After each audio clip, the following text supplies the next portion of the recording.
É nosso convidado, João Manes, membro do Observatório de Segurança e Defesa da SEDES, a Associação para o Desenvolvimento Económico e Social. Boa noite, obrigada pela presença neste Jornal à Noite. Há avisos a circular, nomeadamente por parte de fontes britânicas, de mísseis de longo alcance que a Ucrânia tem estado a lançar com ciberataques aos países que deram o aval ou deram essa autorização para o lançamento desses mísseis de longo alcance. Perante esta ameaça, o que é que cabe a esses Estados fazer? Boa tarde, Marisa. Boa tarde a todos os telespectadores. De facto, isto é uma realidade com que os Estados da Europa e os Estados membros da NATO se têm vindo a debater já antes do início deste conflito em 2022, que tem sido com uma escalada também no ciberespaço de ações por parte da Rússia e por grupos ligados à Rússia. O Reino Unido tem sido um dos principais alvos. Justamente os serviços de informações do Reino Unido destacam uma unidade, a 29155, uma unidade ligada às Forças Armadas Russas, que tem desenvolvido diversos tipos de ciberataques. Esses ciberataques procuram, em primeiro lugar, preparar o caminho para a desabilitação de infraestruturas críticas, ou seja, redes de energia elétrica e outras que são fundamentais para a nossa vida em sociedade.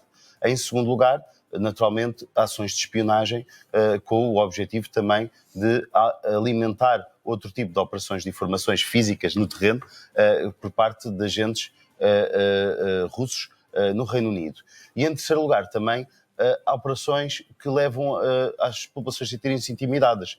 Nas últimas semanas e meses já contamos mais de 8 municípios no Reino Unido, como Portsmouth, Salford e outros, que foram alvos de ciberataques que indisponibilizaram os serviços públicos que esses municípios prestam à população. E, portanto, temos aqui uma espécie de um cocktail de ataques a infraestruturas críticas, ações de desinformação, operações de intimidação, fazendo com que a população sinta que o Estado não é capaz de proteger, porque não é capaz de se proteger a si próprio e, portanto, minar a confiança nas instituições, e depois também ações típicas de espionagem, no fundo, no apoio aos agentes que estão no terreno e que depois ainda fazem algo adicional. E por isso falamos de uma dimensão de guerra híbrida, em que temos uma componente que ocorre no ciberespaço, mas temos uma outra componente que ocorre no terreno. E já tem havido atos de sabotagem, como por exemplo fogo posto em unidades fabris, em zonas de armazéns,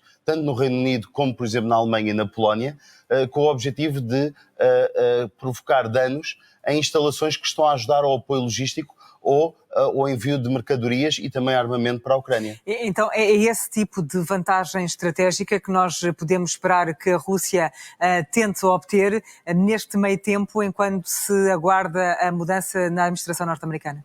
É por aí? Sim, e não só. Portanto, nós neste momento estamos a assistir a uma situação em que esta espécie de vácuo de poder, em que e é um vácuo de poder ainda mais profundo do que no passado, porque estamos a falar de duas administrações americanas que aparentemente terão linhas estratégicas e uma doutrina em relação à situação, ao conflito entre a Ucrânia e a Rússia muito diferentes, e portanto ambos os lados do conflito irão procurar explorar todas as vantagens que tiverem. Neste momento a Rússia parece um pouco mais disponível para arriscar, para sacrificar mais tropas, mais material, mais segredos militares, porque a utilização deste míssil recentemente, do Oreshnik, é a revelação de uma capacidade militar previamente ou pouco conhecida, não vou dizer que era completamente desconhecida, nomeadamente dos Estados Unidos, mas pouco conhecida do mundo ocidental, e por isso pensar, também não perca o seu são raciocínio, trunfos que mas desgastam. nós podemos pensar que este novo míssil que a Rússia lançou contra a Ucrânia só aconteceu nesta altura em resposta ao lançamento de mísseis de longo alcance por parte da Ucrânia, depois da autorização que teve dos Estados Unidos e do Reino Unido. Do meu ponto de vista, isso pode ter precipitado a decisão, mas já estariam preparados para fazê-lo, até porque isto coincidiu com os 1000 dias do conflito, e nós sabemos que não só Putin, mas isto é um fenómeno um bocadinho comum às autocracias. As autocracias estão muito baseadas em mitos e na criação também de epifenómenos. Esses epifenómenos muitas vezes estão associados a datas e, portanto, do meu ponto de vista, houve aqui uma combinação de fatores, mas também houve algo que claramente a Rússia quis dizer ao Ocidente. Nós estamos dispostos a ir mais longe para intimidar sobretudo os países da Europa, para que mais países procurem entrar em entendimentos com a Rússia e procurem estar mais disponíveis para uma mudança de atitude da própria administração americana a 20 de janeiro. Portanto, eu não tenho muitas dúvidas que, infelizmente, nós vamos assistir numa base quase diária a novidades, tanto na frente de batalha como na retaguarda, e nunca nos esquecemos que o ciberespaço os Estados estão a minutos de distância uns dos outros, não estão a horas nem a quilómetros, não se medem em horas em quilómetros, medem-se em minutos, horas e dias. E por isso estão muito mais vulneráveis. Estamos mais vulneráveis até ao momento em que os Estados europeus decidirem que também está na altura. Da mesma forma como têm tomado imensas medidas e tem havido um esforço enorme na União Europeia, através de legislação, investimento, financiamento à resiliência, à ciberresiliência das organizações, isso é um facto que tem acontecido, mas não é assim também, ou melhor, não é suficiente. Nós também temos de ser capazes de estabelecer uma capacidade de dissuasão. Portanto, temos de ser capazes de ter um quadro regulamentar, porque a União Europeia funciona por regulamentos, por leis. Portanto, temos que encontrar uma forma para estes Estados também sentirem que têm liberdade de ação para estabelecer uma dissuasão em relação à Rússia.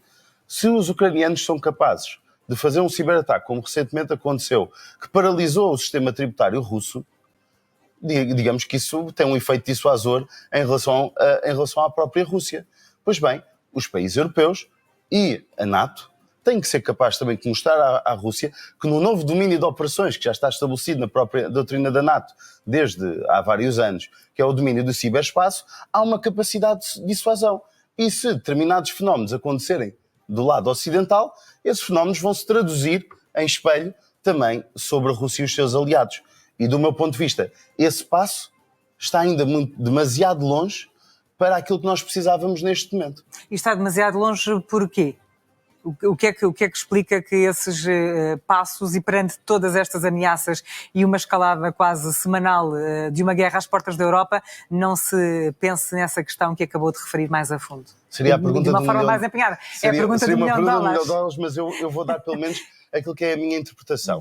Em primeiro lugar, ao contrário da Rússia, que é um único país, uma federação, e os seus aliados mais próximos são mais súbditos do que propriamente aliados, até porque a Rússia tem uma doutrina nas relações internacionais que se pode explicar numa expressão, que é: não interessa quem perca, desde que a Rússia ganhe. Portanto, os seus aliados sabem, ou se submetem ou também são abandonados, como aconteceu, por exemplo, à Arménia mais recentemente.